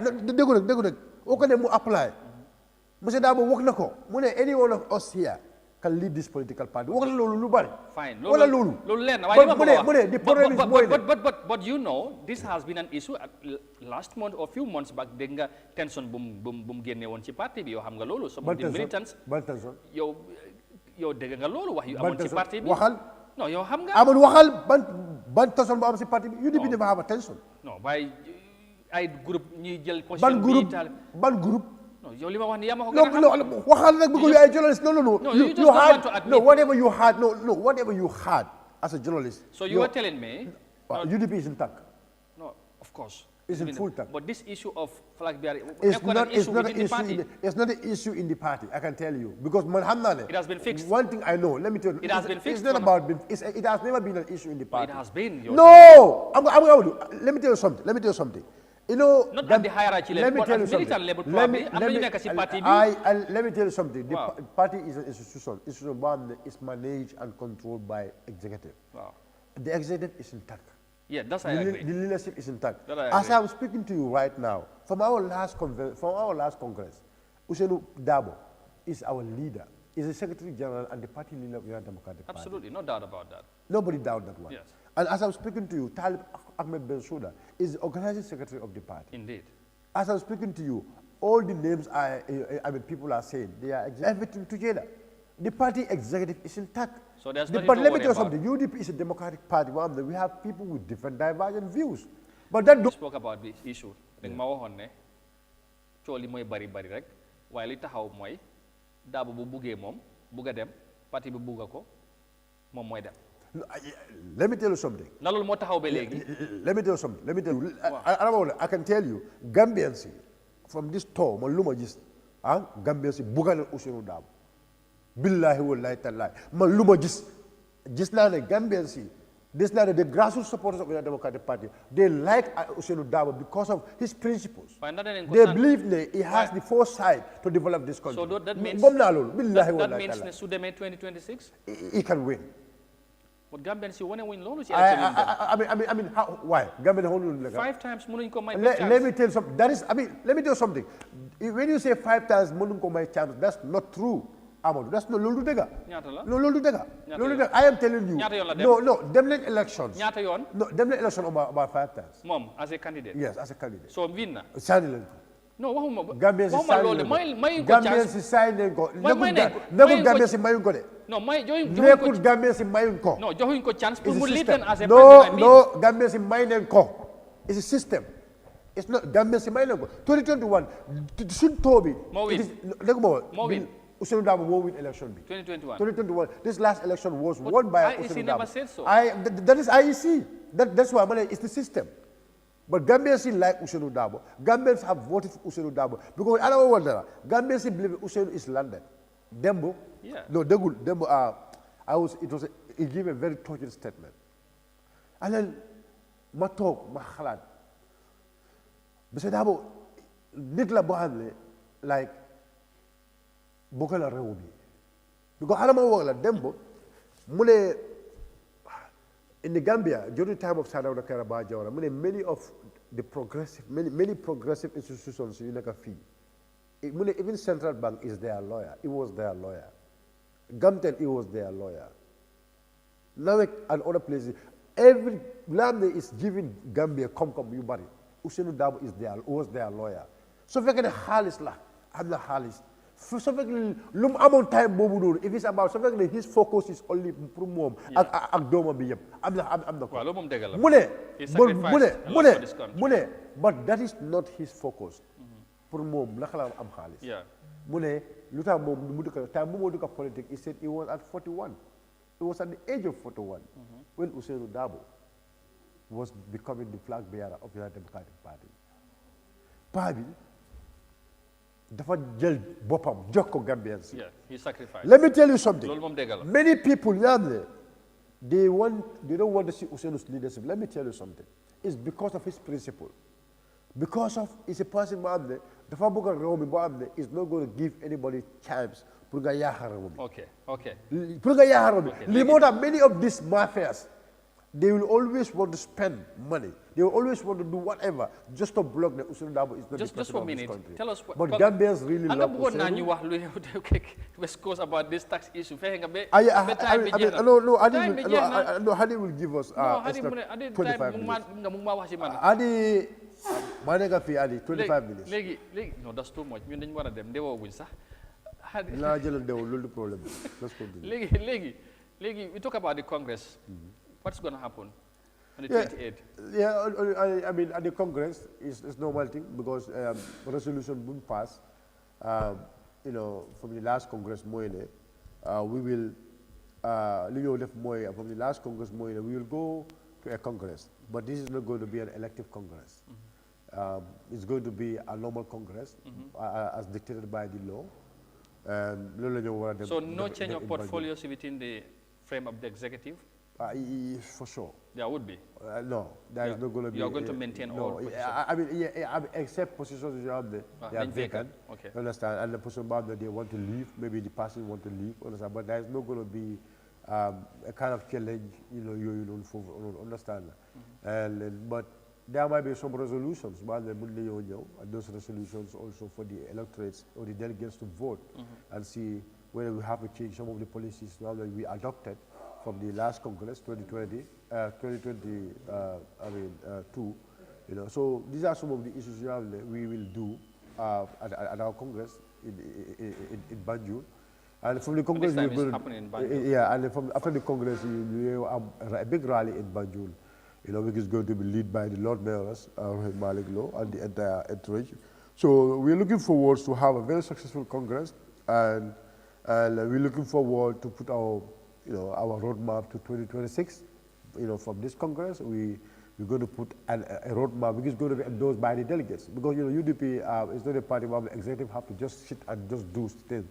Executive, they they will come up with policies and take the policies to the delegates. That's the electorates, to see the policies they have made, whether it's to be adopted or should not be adopted. Sorry, this is why the Congress? The Congress is going to be 28 at this place at Banjul. That will be on 28. Is it Saturday? Yes. So it's going to be that very day, and it's going to happen in Banjul. And I'm calling on Eyeafrica TV and any other media houses to be there. Inshallah. Yeah. All right, fantastic. Léegi ñu jeexale ak comme wax nañ ci UDP nga bëgg nga ñu wax ci budget bi. I know we cannot talk about that, but just be mën ñu ñëw ci what's your view of the budget? Apparently, few civil society organizations them nañ to the High Court to challenge. The illegality. I said this here. Si programme Gambia si yoro bi wax la ko fi mané suma amo suma amé if I have the means I will challenge this budget to the court. Wax la ko fi before this civil society event come up. Madi and the court. But wax la ko fi Gambia, you can go to Gambia si yoro bi. Wax la ko fi mané ko because it's illegal. Whatever expenditure they will do in 2025 is completely illegal. Because the budget is not the budget the way it comes, it really contravenes the law. Yeah, it contravenes the law. It contravenes the law. The law. Then you want to increase the salary of the civil servants. But let me tell you something. If you want to increase,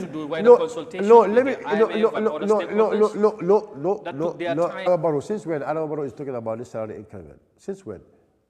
He have spoken about 100% salary increment. It was supposed to be done this year. Yeah, but I am saying since when?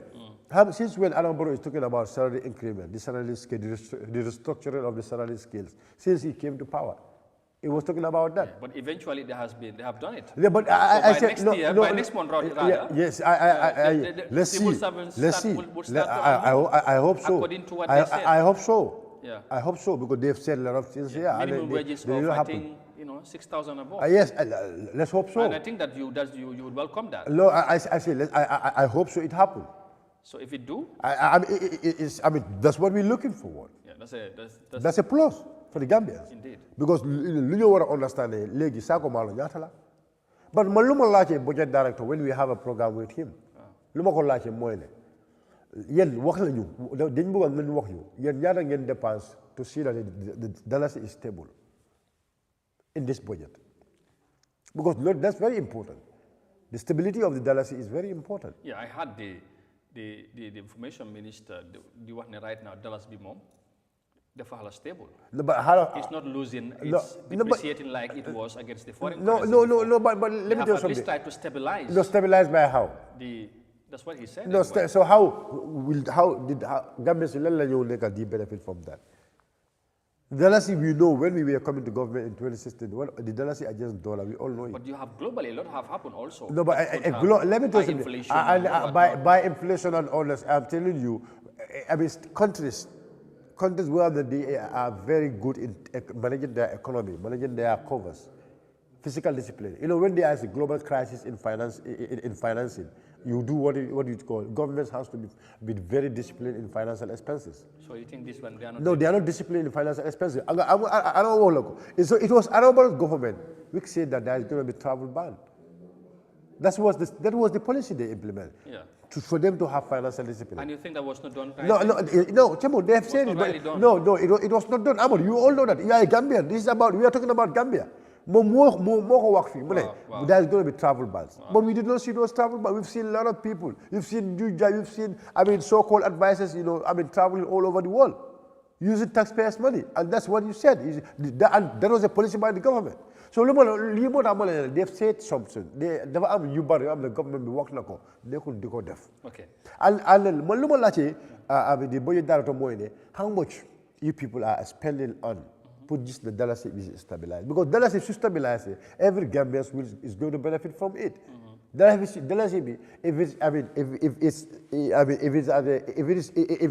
$1 against dollar or less, or maybe at least $5 against dollar, so sako malo bi dilawaji. Sako sukar bi dilawaji, should do bi dilawaji. So should do bi bugeyoka because the problem is should July dollar they use to buy import. To import. And but now, so now, if but now, if they are to change that dollars, because when they buy $1, they sell it dollars. So if they sell it dollars will exchange to dollar for them to go and buy things and come. Okay. So dollars has to be stable.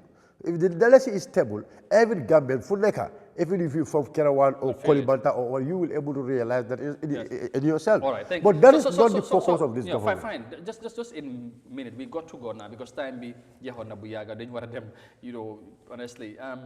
What is your overall view of the budget this year? Do you feel Minister B? That was a lot of waste spending. That was a lot of waste spending. Because the 45 million alone, when they approve for the tour is way too much. It's exorbitant. Not only that. You understand? The budget they've given to the agriculture. I mean, because that's not enough. The Gambia government should start adopting the Maputo Declaration. At least 10% of the budget should go into agriculture. Yeah. That is something about the Gambia. Gambia have signed to that. Okay. When we sign to something, we have to be committed. They go on and implement. Yes, and likewise, the amount they give to the Ministry of Youth. Okay. Thank God the best. They have increased it a bit a lot. Well, because of Office of the President. That's where you are for the worst, Amadou. For the worst, giving $150,000 to the president every day, telling us that no, the president and his family is only having $32,000. The president and his family alone eating $32,000 every day. Let's ask ourselves about that, even that alone. Because that was a justification. So all this that you think you are highlighting in this government, you think with the UDP government, things will change? No, but Chemo, you heard Useru. Our party leader have spoken. He said it.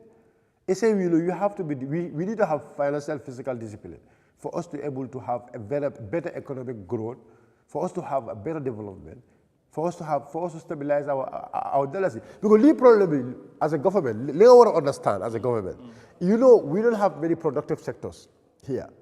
We don't have many productive sectors. But the Gambia, we rely heavily on tax. Yeah, tax-based economy. Tax-based economy. So we have some minerals, but these minerals are not processed in the rightful way. Yes. Okay. Yes, because we have the black sand. Yeah. We have the black sand, but the black sand, it's not going in the rightful way. Not only the black sand, unless we have the river. Yeah, the river. We have the river. The river alone, if government is sober, if we have a sober government, the river alone can give us a very good, can able to stabilize our jealousy, can give us a very strong economy. Thank you. Our river alone. I'm afraid we don't have enough time to discuss. Not only our river. Like I said, but time wouldn't allow it because you're yeah, I want us to have. I wake up around 3 because they were sure now. No, I know. Yeah. You can even feel it. I can sense it. Yeah, exactly. So we just wrap up. What would you conclude with? If there anything in the UDP militants and their fans on the tour to the Congress going forward 2026. Yeah, thank you so much. We'll have more time to talk about thank you so much. I want contact la trop pour Isimafi, although I'm not feeling very strong. Yeah. But luma buga wax moy ne askani moy ne we are very happy. The tour buñ demé ni, it was a very progressive one. Tour buñ amé ni, it was a very progressive one. Niti gene nen Teru, sun party leader and the entire entourage. Okay. Li ñu wara wax askani moy ne the trust mu ngeen yaakaar mu ngeen am ci UDP yokkalen ko.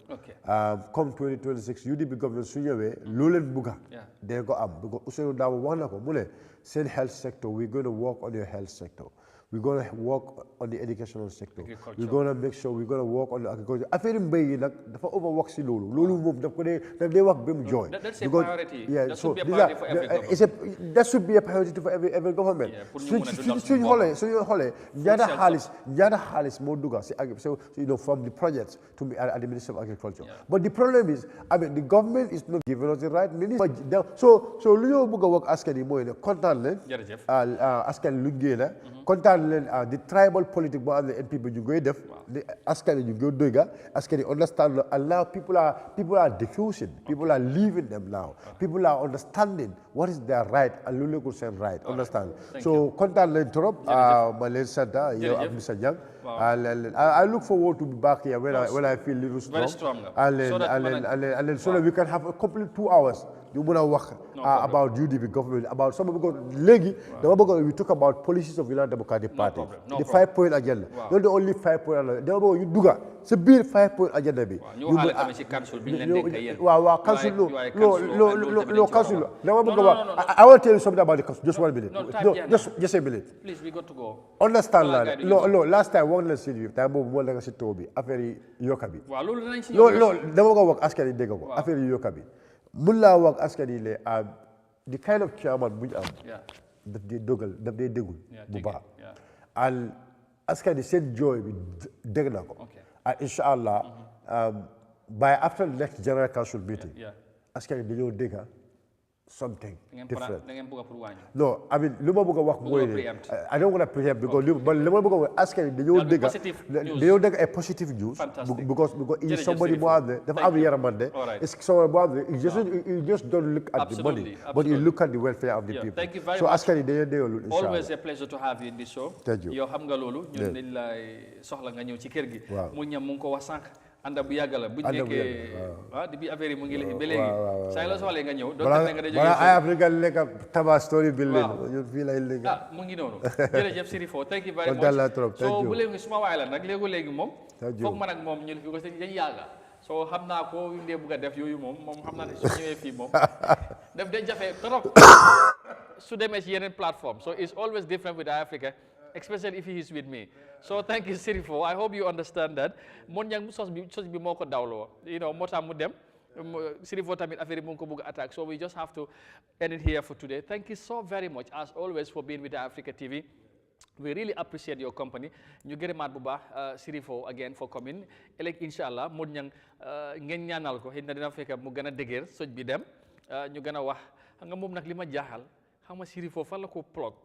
waaye mun ña Sirifo rek mu ne mu maa lifin waaye garaaw di complot bi danaa ko tas surtout ci plateforme bi fii I have to stop that Sirifo no comment jërë ngeen jëf have a nice day see you tomorrow bye bye